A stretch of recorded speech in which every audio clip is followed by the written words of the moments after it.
Well, I can't tell you how glad I am to be here. A year makes a huge difference. Remember last,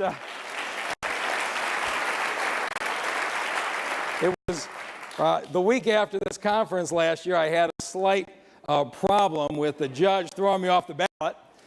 Dropped out of the election. I was starting to look for a job. The last thing I thought I'd be doing this year at the Mackinac Conference was standing here as the mayor. But I want to thank everybody in this room who had a role in helping me to get elected. And I hope you haven't been disappointed so far. And we're going to keep on doing what we have been doing.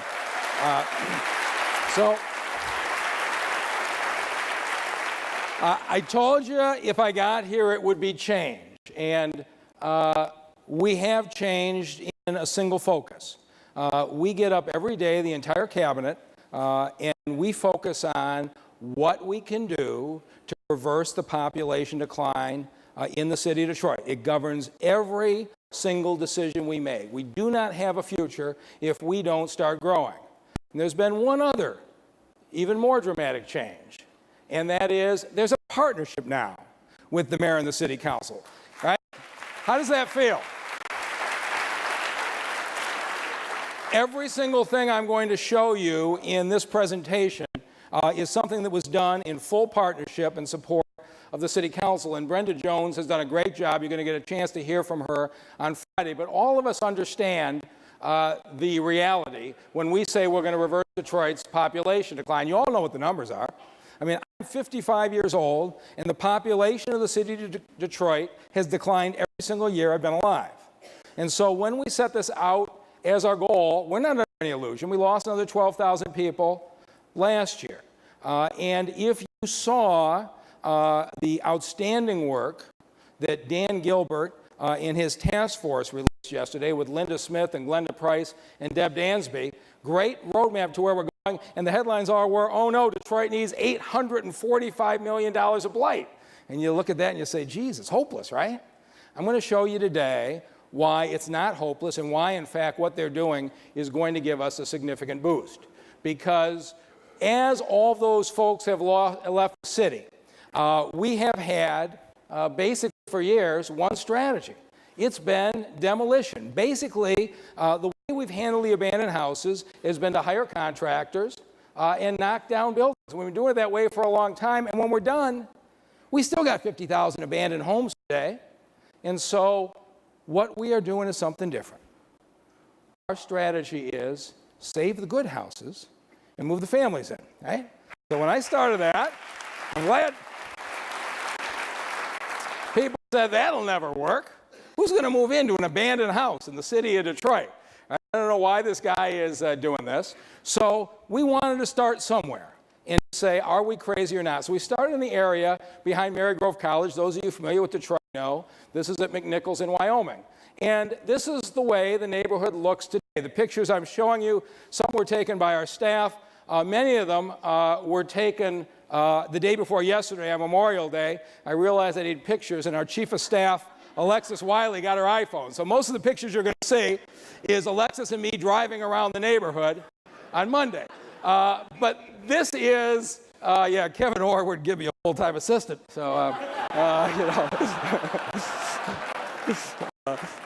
But this is the Mary Grove neighborhood. This is how it looks. Isn't it beautiful? Hey? This looks like a lot of neighborhoods in Detroit. And up until the foreclosure crisis in 2008, the entire neighborhood looked like this. But in the last 4 or 5 years, the rate of decline has been astonishing. And now out of the 700 homes, 79 are abandoned. You see a lot like this. Somebody in a nice home, and look what they've got next door. And somebody in a nice home. And when Alexis and I were driving around, we met Anthony Brown and his wife, Anita. Anita didn't think her hair was appropriate for the picture, so she went inside before we snapped it. But here's a story he told us. He has lived on this block, he and his wife, for 35 years. The neighbor next door, who was a neighbor, died, left it to the daughter. It has been vacant for more than 5 years. Mr. Brown's been cutting the grass, the front yard, keeping up the yard for 5 years living next to that. But he said The backyard is so overgrown, it's hopeless, it's been taken over by possums. He says, I never thought I'd see this in Detroit, and like many people, they're talking about leaving. This is what's been happening over and over. And so he's been looking at that for 5 years, and he said it could be worse, because 3 blocks west, in the same Marygrove neighborhood on Indiana, this is the way it looks. This happened in the last 5 years. And if we don't change it, Mr. Brown's block is going to look just like that in 3 or 4 years. And that's why we need to do something different. And so, can you save this neighborhood? Right? People say, nah. And so, but we're doing something different. Because the demolition strategy for the city has basically said, as the house is abandoned and it gets essentially condemned by the Building Safety Department, we go in at that point and we demolish it. We said we're going to do something different. We're going to take the entire neighborhood at once. We're going to sue the owners of every single abandoned house in the neighborhood on the same day. And we're going to say to these owners, you got 2 choices. You sign a court order to get it fixed up and occupied within 6 months, or we're going to seize it and sell it on the internet like eBay, right? Who's going to buy a house in Detroit, right? So our problem is, of course, the treasurer, who up until now has been dealing with this, the treasurer has to wait 3 years to take the house for back taxes. Otherwise, your hands are tied. By filing the nuisance suit, we can force action immediately. And so what we have started to do is offer each owner the opportunity, if they'd like, to fix it up. And so here's what we did. On April 9th, we went into Marygrove, and we went to all 79 houses, and we posted this notice. If you don't contact us in 72 hours and sign a consent agreement, we're going to take the house. All right? Is that going to work? Well, we had some help. And so, okay, that was my fault, actually. There's an outstanding technical staff here who said this would be perfect unless I messed up. And they were right. So Gary Torgo and Talmer Bank, when I drove him through the neighborhood, I said, I want to auction these houses in Marygrove. He says, this is fabulous. Anybody who buys a house in your auction, they can get a mortgage from us, and we'll forgive $25,000 every year they live in a house, $5,000 a year. We want to jumpstart this. If you see anybody from Talmer, you tell them thank you. As soon as we put up those signs, 25 homeowners came in and signed the consent agreement. And all the others, we sued. And so it's going to take a long time to change this neighborhood, right? So we did this just last month.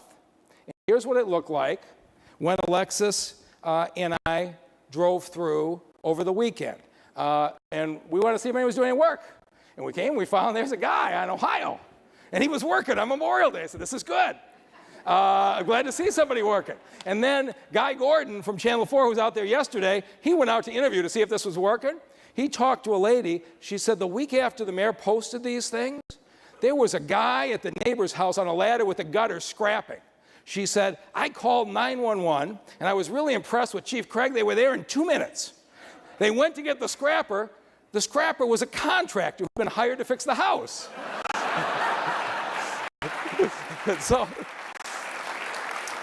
So the lady says, I'm really sorry, but in this neighborhood, it's been so many years since anybody fixed the house, I thought you had to be a scrapper. Okay? So Alexis and I were glad to see the work going underway, and then we went to Roselawn, and the guy was fixing up the house. And then we went to Cherry Lawn. You can see the scaffolding. The guy was fixing up the house. And then another house on Cherry Lawn. Okay? We only started last month. And then on Wisconsin. And my friend, Mr. Brown, I was really glad to see this. The crew is out working on his house. And they're doing work inside, and I got a chance to talk to the whole crew that's working on the house next door to Mr. Brown. I don't know which one's responsible for getting out the possums, but they are working very hard. This is what we can do. And so I was told when we started we have to demolish 39 houses in the neighborhood. And yesterday they gave us a new estimate based on what's going on. We're only going to have to demolish 9.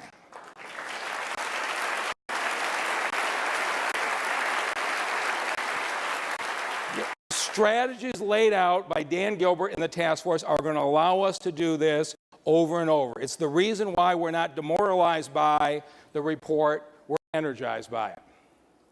And so, okay, that's all great, but are people really going to fix up these houses if there's no value? How much value can there be to a vacant house in Detroit, right? You know how many times I heard that during the campaign? And so there's only one way to find out. We started a website, buildingdetroit.org. How many of you have been on it? Okay, if you go into any neighborhood in the city now, a good chunk of the group have been on this website. So we started a land bank in February with the council. Erica Gerson is chairing it. We started a website from scratch. And we started posting houses. And so on April 27th, we had 12 houses in East English Village, a nice neighborhood on the east side. The houses have all been vacant 3 to 5 years. We said, let's have an open house. Let's see if anybody actually wants to come out and see abandoned houses in the city. And so when we had it, more than 1,000 people showed up.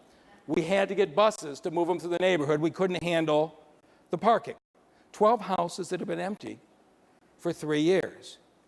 When you say there is not value in these neighborhoods, you are wrong. There's enormous value. And so, say, all right, East English Village is a fluke, so let's try it again. So the 17th and 18th, we did an open house in Boston Edison in a much smaller neighborhood in Osborne, and a crazy thing happened. Another 1,000 people showed up to look at abandoned houses in Detroit. And so what's going to happen? We now have 6,000 registered bidders on the website. Well, that was good. We said, what's going to happen when we bid? So the first day's bid, this house in East English Village went for $34,000. They said, that was the first day. Everybody was just kind of excited. And then we're doing this every day. Next week, that house in East English Village went for $39,000. It's been vacant for 4 years. They've been letting it sit there. And so then last week, we had a small house in Morningside in a not nearly as attractive neighborhood. Went for $10,000. I said, demand for the auction's over. We're down to $10,000 houses. And then next to Wayne State at Woodbridge the next day, we sold this house for $87,000. All right? When you take the whole neighborhood at once, there is value in this city. And this week, we're up to 5 houses a day, 2 houses a day, 7 days a week, 14 a week we're now auctioning. Yesterday, we auctioned 2, one in Boston Edison and one in the Osborne neighborhood. The small house in Osborne went for $9,000, and the house in Boston Edison went for $70,100. This is working. And so when people say to me, how are you going to do this? We are just rolling across the city. And so our team with those posters who are suing the owners, we went to Marygrove on the 27th, then East English Village, then Old Redford. This past week, we went to Bagley. And so when Alexis and I were out, we drove over to the Bagley neighborhood that had been posted just about 2 or 3 days before. First street we went on, a dumpster's out, and people are working in front of the posted house. Okay? If you know the city cares and we're coming, we can do this. And so we're selling every house that we can save, but we need to speed up the demolition of those that we can't. And this traditional process is 36 steps. If you went on the Detroit Building Safety and Engineering website, they actually bragged about the fact that they got through all 36 steps, as if it was a badge of honor. Of course, it took years to complete. We have moved the demolition over to the land bank. We have the support of Kevin Orr, the governor, Scott Woosley, the head of MSHA, the city council. We knocked down 300 houses in May. We'll be close to 500 in June. And by September, we'll be knocking down 800 houses a month, triple the rate that we've ever seen. So what we're doing is we're knocking down the burned out bad houses. We're suing the owners of all of them, and we're selling the good houses. And if you know the burned out houses are coming down quickly, you'll put money into your own house. We're making some progress. And we aren't doing it everywhere. We've targeted particular areas, the kind of neighborhoods I showed you all across the city. We're targeting the efforts, and we're making a difference. And this is what we post when we demolish. But now, what do you do with all the houses that you're demolishing? Now you got a vacant lot, right? Now you're living next to a vacant lot that's being neglected like the house was. We're starting a side lot program. And in June, when we go to demolish the house, we're going to post a door hanger on each of the 2 neighbors' doors that says this house is going to be demolished. If you'd like a house next to your house, call us, and for $100, we'll deed the property to you. Okay? Put the property out of the government's hand and into the hands of the neighbors. And so we're going to start to do that in June, right? And then I want to go across the city. So in District 7, in kind of the 96 and Telegraph area in the far west side of Detroit, the city today owns 4,700 vacant lots. We've accumulated them for decades. 2,000 are houses that live next to, are lots that are next to somebody who's in the house. So here's a map. This is, again, what the Blight Task Force has done. The data is amazing. But those blue dots are vacant lots owned by the city. And you can see in large areas, we're going to have to package those together for redevelopment. Look at all those spread out blue dots in the bottom and the lower left side. Virtually every one of those is a lot next to a homeowner. In many cases, the homeowner's been taking care of it. And so I want to send all of those homeowners this postcard and say, call us. We'll sell it to you for $100, put in a garden, put in a swing set, but I want to move the thousands of lots we own next to occupied homes and put them all in the hands of sellers. How much better would the neighborhoods be, right? We have a plan. Of course, none of this does any good if you're living in the dark. And if you've been in the city, you know what it's like, right? 88,000 street lights, less than half of them work. With my partners on the council, we put a new lighting authority in place. And we said, you know what? We're getting rid of those old 75-watt sodium lights. We're putting in new 150-watt LED lights, more cost-efficient and brighter. How fast can you put them up? Well, since February, we put up 6,000 new lights in the neighborhoods. We're putting them up at 500 a week. This is why people in the city are starting to get excited. And so this is the way the neighborhoods in the city look like. We will be through every neighborhood by the end of next year, and it will look like that. Okay, those are actual pictures of the difference when we finish lighting the neighborhoods. And so you're seeing good feelings from people on where we're going. EMS, we know, again, 125,000 calls a year. National response time is 8 minutes. I am absolutely obsessed with metrics. We start every Wednesday morning cabinet meeting with measuring them. In January, it would average over 18 minutes. And it had not been for Roger Penske and the people who donated the ambulances, it had been a lot worse than that. But even at 18 minutes, we had some serious tragedies from a lack of response. Since then, we've overhauled our maintenance system, hired new EMTs, we cut the processes at the hospital so they didn't get hung up at the hospitals so long. We ordered new ambulances, and this is what we measure. And we're just honest about where we stand. Everybody in Detroit knows anyway. In January, average response time was 18 minutes and 24. In April, it was 14 minutes and 13 seconds. And last week, for the first time, we were under 13 minutes. We're down to 12 and a half. Okay? 12 and a half is not anything that I'm proud of, but you can see what we're doing every single week. And when the 15 ambulances arrive later this summer and fall, we are going to be very close to the national standard by the end of the year. These are the kinds of improvements Detroiters are seeing every day. The buses. Many of you know I ran the smart bus system. We passed the millage with the support of the chamber at this conference back in the 1990s. But in Detroit, 100,000 Detroiters depend on that bus every day. To move 100,000 people takes 225 buses. When I started in January, we were running 143. Think about the brutal winter we just lived through. It was heartbreaking watching people standing on the street in the snow and that cold, waiting for a bus that was often an hour late. And God help you if you had to make a connection, because the connecting bus was going to be another hour late. We brought in Dan Dirks, a first-class director who I got out of Kentucky. We put on more drivers, put on more mechanics, completely revamped the way we supply parts. And we're counting on a 50 bus grant application from the Obama administration that I've had so far 3 conversations with Vice President Biden about, and everybody in the White House knows about these buses. We're going to get them. So when the Vice President calls you and says, Mike, I'm going to have to go to the Crimea, so I won't be able to call you for a week, but I want you to know I'm thinking about the buses and I'll be out as soon as it back. You know you got the administration on your side. So even without the buses, in January, 143 on the road. By April, the steps we're taking, we got it up to 180. And last week, for the first time, we crossed 200. We're getting there.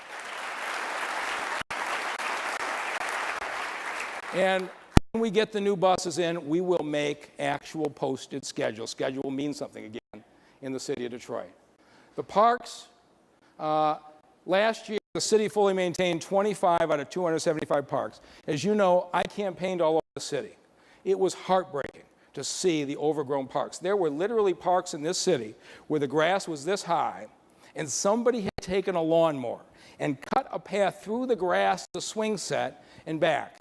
And little kids were walking through that high grass to swing and back out to their homes. And you say, what did that say about how we value children in this community? And so, with the help of Kevin Orr and some funding, this year we're going to have 186 parks that we maintain ourselves. As far as I was concerned, 186 is not enough. And so we went to the churches and businesses in this town. And for those of you who participated, 70 more parks that you're adopting, I want to say thank you. Because what we have now is a standard where our parks are being cut on a 10 to 14 day cycle. 256 of the 275 parks are open in Detroit this summer, and I was all over the city this weekend. They look great. And so, question is now, what can you do? And this is the point at which I need your help. And it's something I think is very important, and we passed out the card when I came in. Because while the services are getting better, while the neighborhoods are getting better, the young people in our community do not see opportunity. You know we have an unemployment rate in Detroit twice the state average. But for our teenagers, it's approaching 50%. Not only do these kids not have jobs, they don't know people their age who have jobs. And so I want us to pull together, and not this summer, we're starting to plan ahead now. The summer of 2015, we got a year to do this. I want to see hundreds of companies come together and create 5,000 jobs. I know what this means. When I started at DMC in 2004, the first year, we started a summer jobs program. We hired 100 kids for the summer. And the hospital president said to me, what are we going to do with these kids? They're going to be in our way.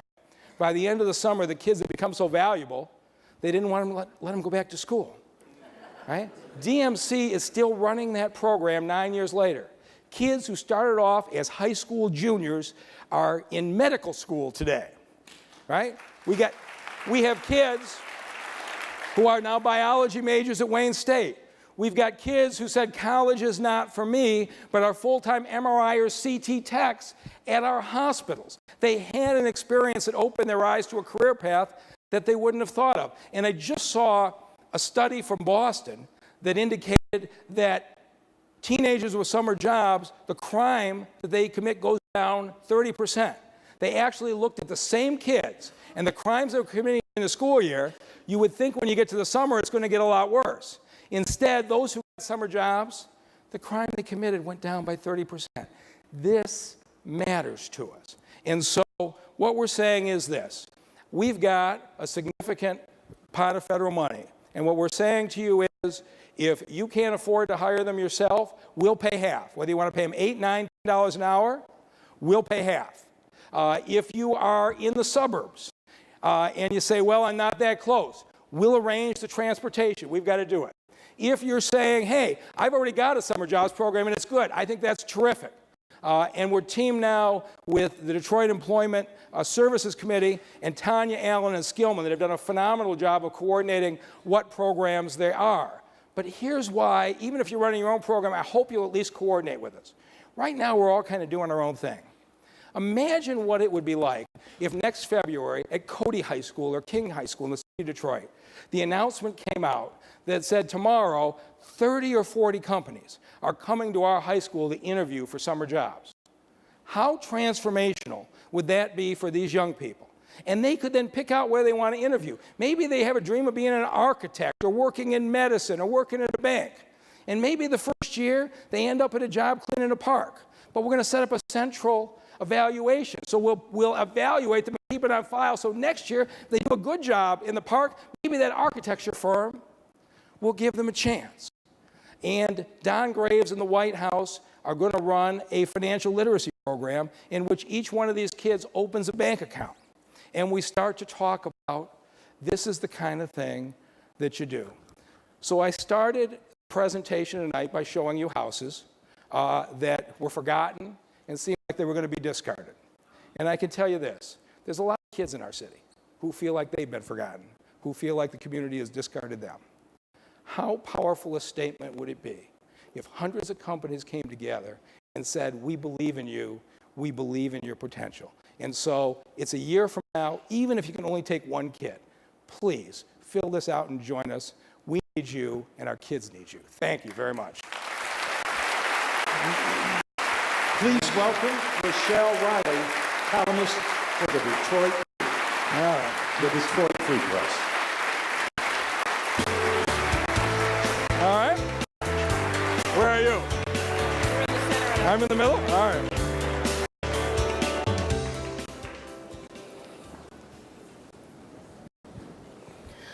Well, I'm excited. I'm glad. Very excited.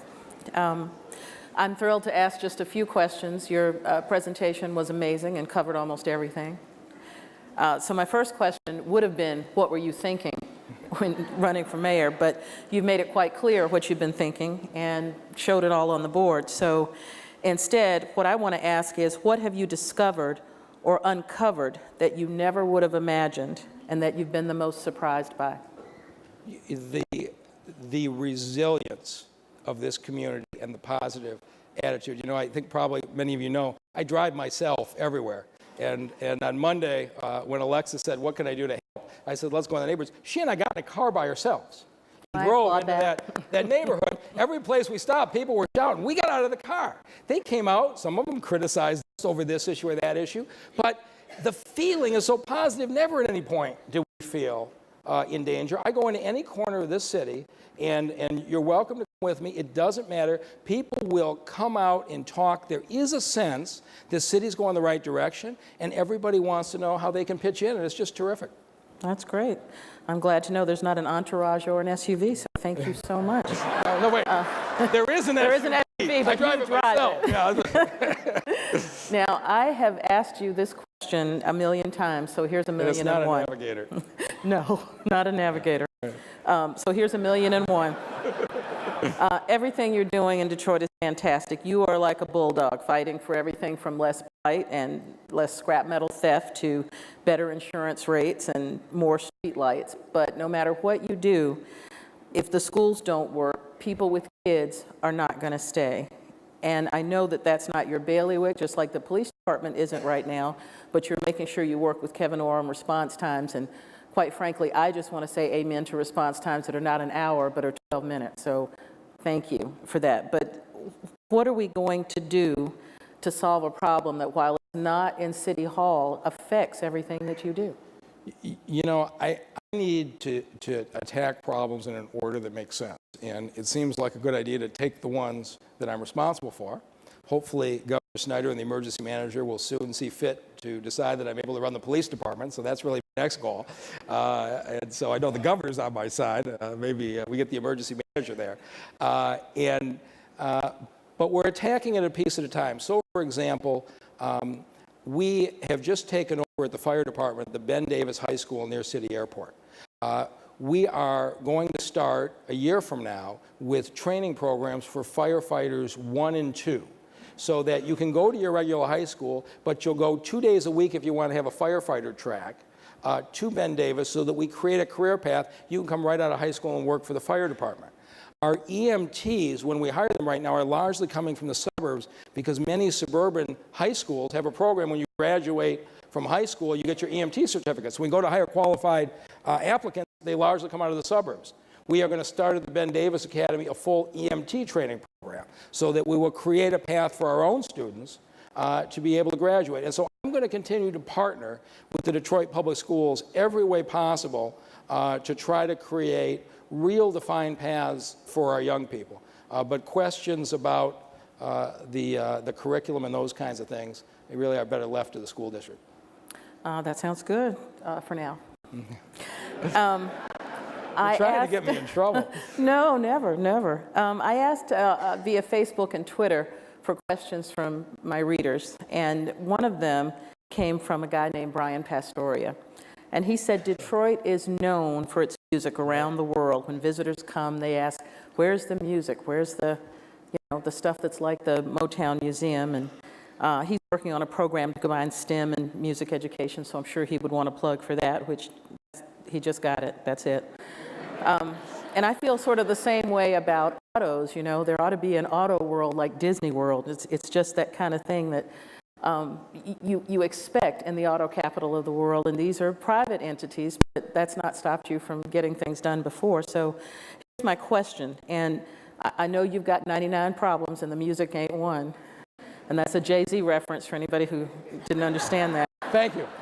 But is there any chance that you're going to look at doing something big like that in the city that brings jobs and some recognition of it being sort of the music and auto capital of the world? It's interesting. I had a conversation with Kid Rock about that, who certainly has been very committed. It is now my neighbor down the street.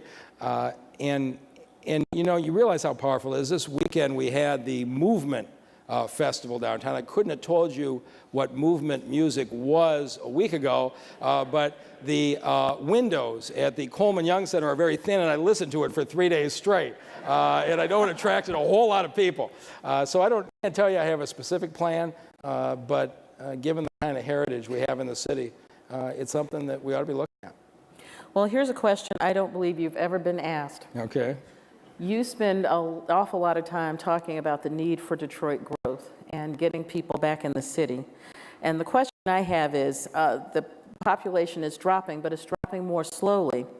And have you ever embraced the idea of, rather than reaching for Detroit to become a million-person city again, sort of embracing that we may be smaller, but moving more people into the middle class and getting more middle-class people to come along?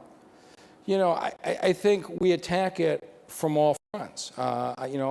Both the council president, most of the council, and I fully support the governor's efforts to lift the caps on EB-5 visas to bring more immigrants into this state and into the city. I think that's a strategy. But the most important thing we need, there's tons of people who want to move into downtown and midtown. We've been losing them out of the neighborhood faster than people can move in. The biggest thing is what I showed you today. I need to convince Detroiters who are here, they want to stay. If we do that, population growth will take care of itself. And there's not a day goes by somebody doesn't say to me, I moved out of Detroit a year ago, 2 years ago, 3 years ago. I really didn't want to go. I'm watching what's happening. Maybe I'll move back. And that's my target audience. I have one last question, but I need to check my Detroit auction first. Okay, right. Just teasing. I appreciate you pushing the website, buildingdetroit.org. He's been showing me houses this afternoon. You have not said how long you want to do this. There are some mayors who come in and they say they want to be mayor for life, and some who come in and say they want to do it for one term. After your first term, when you look back, what do you want people to say, and what would they have to say for you to decide, I want to keep going? Well, you're asking the question wrong. It's the people who get to decide whether you keep going. My question is whether you're going to ask the people whether you've done a good enough job. I don't think it's going to be very difficult to know whether to do it or not, but I've said this over and over. I want to be judged on one standard. Is the population of this city going up or going down? And if 2017, the population of Detroit is still shrinking, I'm going to have a hard time convincing anybody they ought to hire me again. But if the population per capita in the middle class is up and you've got more people working, that won't matter. You know what? It's just about growth. I'm focused every day on what I'm doing, and I really felt like the people were going to support me last year when an awful lot of people, including a lot of people in this room, didn't think that was possible. And if things are going well in the city, the people will support me again, and if I'm doing a lousy job, they won't have to tell me to leave. And if the people are happy enough just that you've turned the lights on and they want you to run again, will you? I don't know. I'm just trying to get through May right now.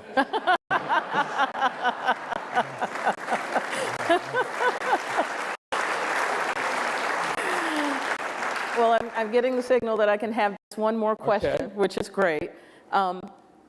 What would you grade yourself on this first 5 months? Because you've done more in 5 months than people could possibly have imagined. Yeah, I would say incomplete. I mean, You really would give an I incomplete? don't feel good. Okay, you're at a school that where- doesn't allow incomplete. Yeah, well, there are some things we've done really well. There are some things we haven't moved fast enough on.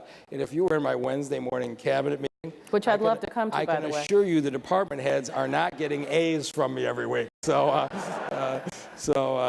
we're just going to keep working hard. We don't really worry about letter grades. There is a whole series of metrics. You saw some of them here that every single department head is measured on every Wednesday. But Otis Jones, who runs the lighting authority, does not want to show up on Wednesday morning if he hasn't gotten 500 lights up the previous week. And I know when somebody shows up at his place, it's probably not good news. So we're just going to keep doing it. But every successful business person who's in this room, if you're successful, you're doing the same thing, right?